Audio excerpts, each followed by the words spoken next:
I was standing at this kitchen sink, scraping the last bit of salad dressing into a Tupperware, when Mom said it calm as you like she was reading off the weather. "We're out of oat milk again. Can you pick some up on your way home from work?"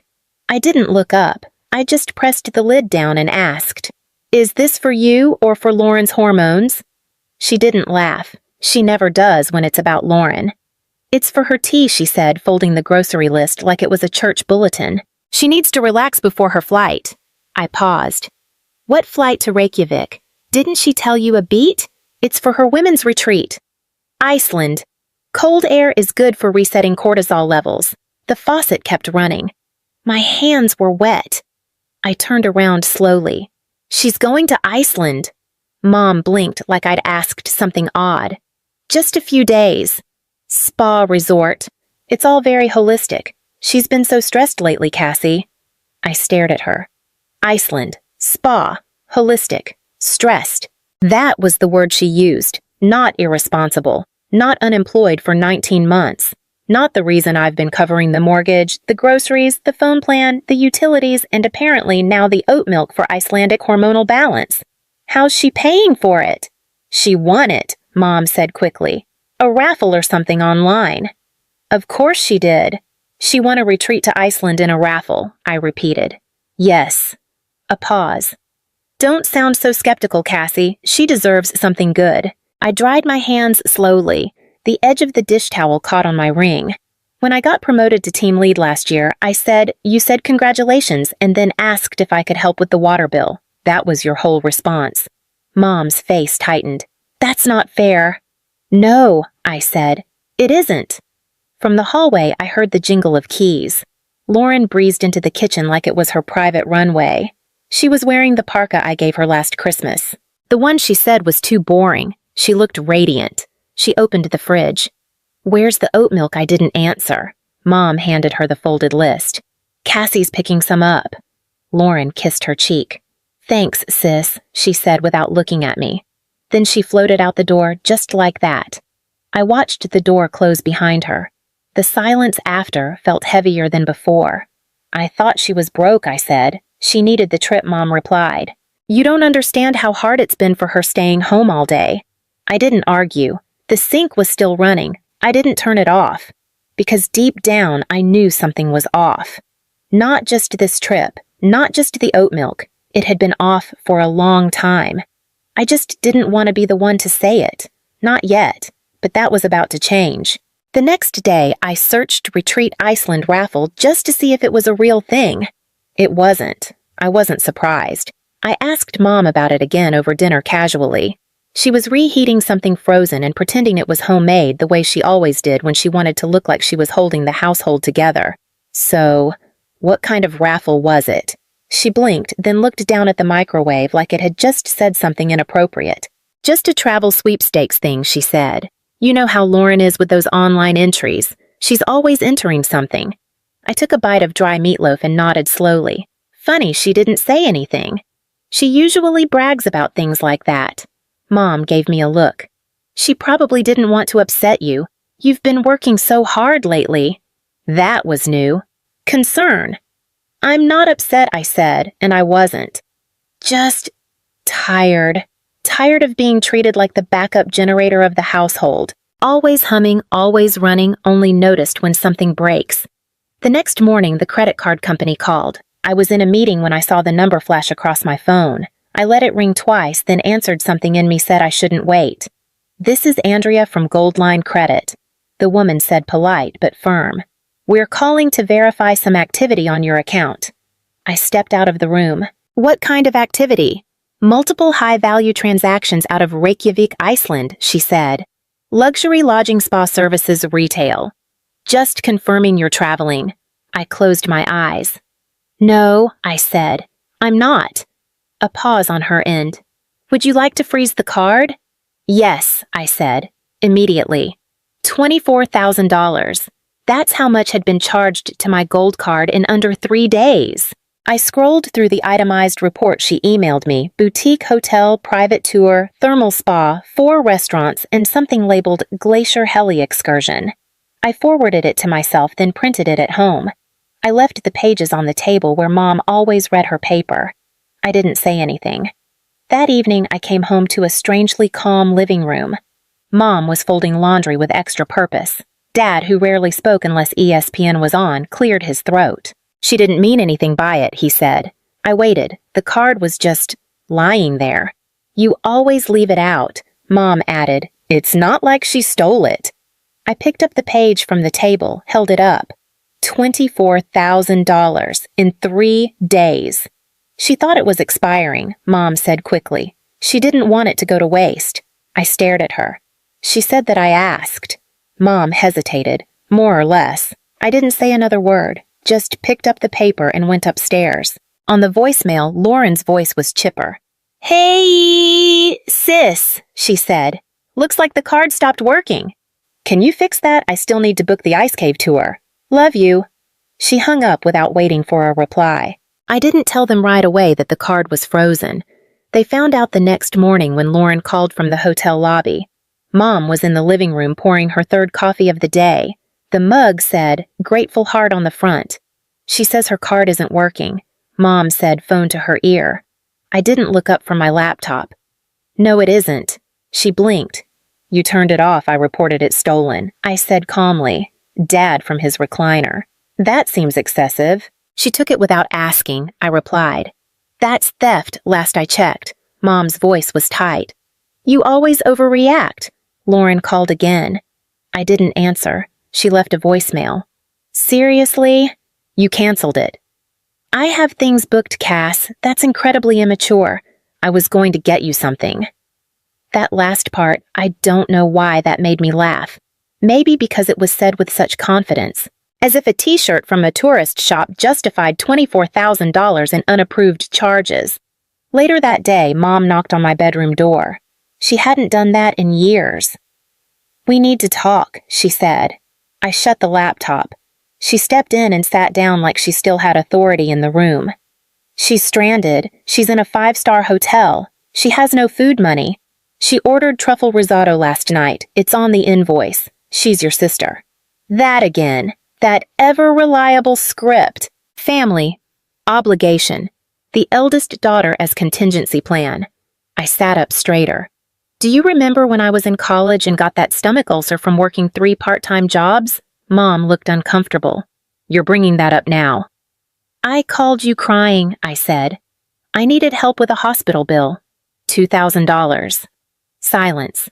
You told me Lauren needed braces more. She pressed her hands together. That was a different time. It was always a different time. She looked older in that moment, not just tired, but exposed. Like the lines around her eyes weren't just from age, but from holding a mask too long. Then she did something I didn't expect. She reached over and put her hand on mine. I know we didn't always treat you fairly, she said. But right now, she really needs you. I didn't pull away, but I didn't nod either. I thought of the voicemail, the receipt, the way Lauren said, fix it, like I was tech support, not her sister. I thought about the day I turned 16 and they gave her a car and me a savings bond. I thought about the time she borrowed my rent money to start a business and then bought concert tickets. And I thought about the house, the deed in the drawer, the one Dad signed over to me 5 years ago when he couldn't cover the back taxes. The deal was simple. I pay, I own it. I thought about all of that and then I smiled. Okay, I said. Mom looked up surprised, relieved. You'll help. I stood and walked to the dresser, pulled open the top drawer and took out a different card. Black, clean, unused. This one's still active, I said, handing it to her. Book her whatever she needs. She took it like it was forgiveness, like the world was right again. I watched her leave the room, and then I picked up my phone and called someone I hadn't spoken to in a while. Grandma, I said, are you still looking for kitchen help at the cafe? The next few days were strangely quiet. Lauren's calls slowed down after the third voicemail.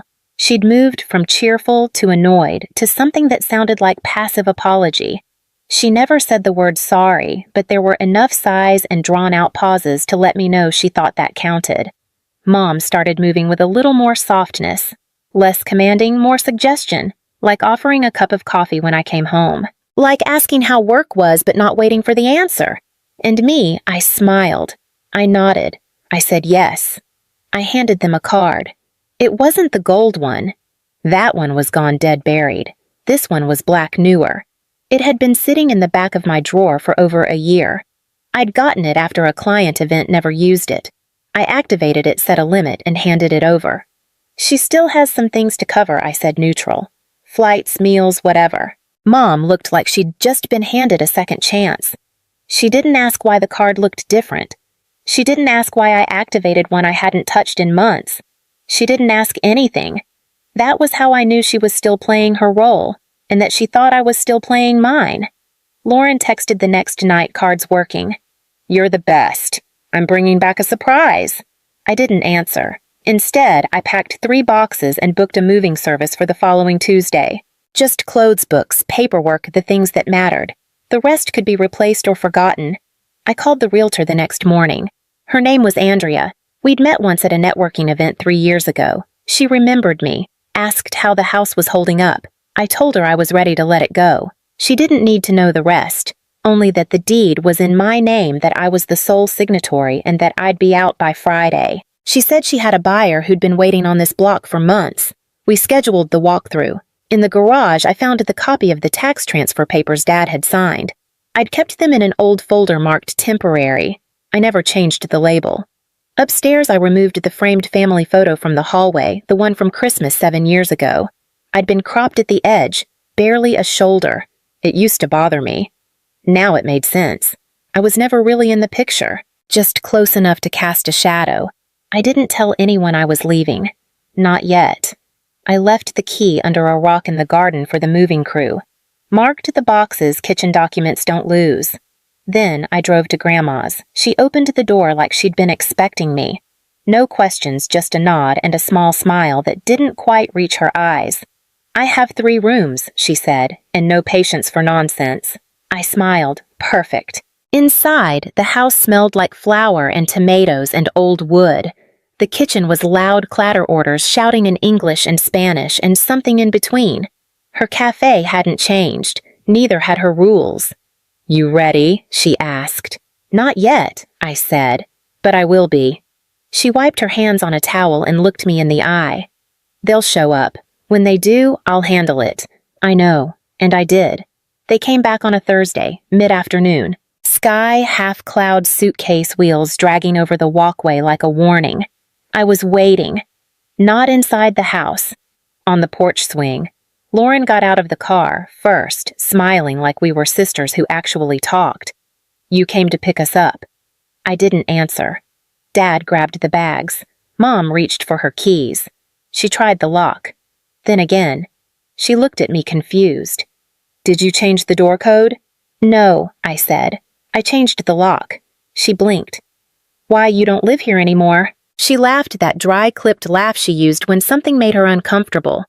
Cassie, come on. I stood up slow, walked down the steps, and handed her a manila envelope. Inside, signed closing documents. Sale confirmation. Wire transfer receipt. Andrea had worked fast. The buyers were moving in on Monday. I sold it, I said. Lauren frowned. Sold what? The house. Her face fell like a dropped plate. You can't do that, she snapped. That's illegal. This is Dad's house. Dad opened the envelope. His face went pale before he even reached the second page. Cassie, you signed the deed to me 5 years ago, I said quiet. Remember when the IRS came? He opened his mouth, closed it, sat down on the curb like he needed air. Mom's voice sharpened. You had no right. I looked at her, and for the first time in years, I didn't flinch. I paid the back taxes. I've paid the mortgage, the bills, the maintenance, the repairs. For half a decade, I've kept this house standing. You just lived in it. Lauren stepped forward. So, where are we supposed to go? I handed her a second envelope. She opened it. Inside, an address, a set of keys, and a sticky note in Grandma's handwriting. Room upstairs. Work starts at 6. Apron on by 5:45. Mom stared at the paper like it was written in code.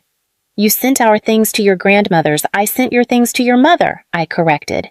And she agreed to take you in. As long as you pull your weight, Lauren scoffed. You think she can tell me what to do? She's been doing it since before you were born. Dad finally spoke. What about the card? I turned to him. Which one? The black one. The one we used. Oh, I said. That wasn't mine. Lauren stiffened. What?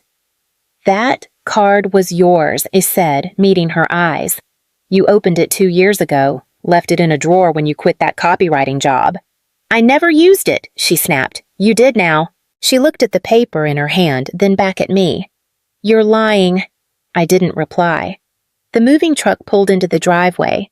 The new owners stepped out, a couple with a baby and a dog, beaming. I turned back to my family. You have 3 days to vacate Grandma's guest rooms. Mom's mouth opened, closed. I didn't wait for what came next. I walked to my car, started the engine, and left. No speech, no last word.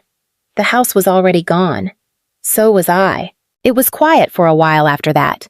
No calls, no voicemails, no late-night knocks on my door. Just peace. I moved into a small apartment on the other side of town. Nothing fancy. 2 rooms, soft light, no shared walls. The kind of silence you don't realize you've missed until you finally get to keep it. Work picked up. I stopped checking my bank balance 3 times a day. I stopped flinching when the phone rang. I bought flowers for my own kitchen table, not because it was anyone's birthday, just because I liked the color. Then one morning, Grandma called. She never starts with small talk. They're adjusting, she said. I didn't ask who. Your mother scrubs pans slower than I'd like, but she's doing it. Your father learned how to fold napkins poorly. And your sister, she finally figured out how to clock in on time. I didn't say anything. Grandma sighed. They're not saints, but they're different. Some things can only be learned by sweat. That night I couldn't sleep, not from regret, just weight. The kind you don't realize you've been carrying until someone names it for you. The next week I stopped by the cafe, not to talk, just to see. The back door was propped open. The usual smells, garlic oil, yeast wrapped around me like a coat I hadn't worn in years. Through the kitchen window I saw them. Lauren wiping down Counter's hair, tied back sleeves rolled. Dad folding paper menus into neat stacks. Mom, hands in dishwater mouth pressed into a line. None of them looked up. I didn't go inside. I just stood there watching. Not with anger, not with pity, just clarity. They looked like people who were finally being asked to hold up their end, and for once, no one was reaching for my wallet.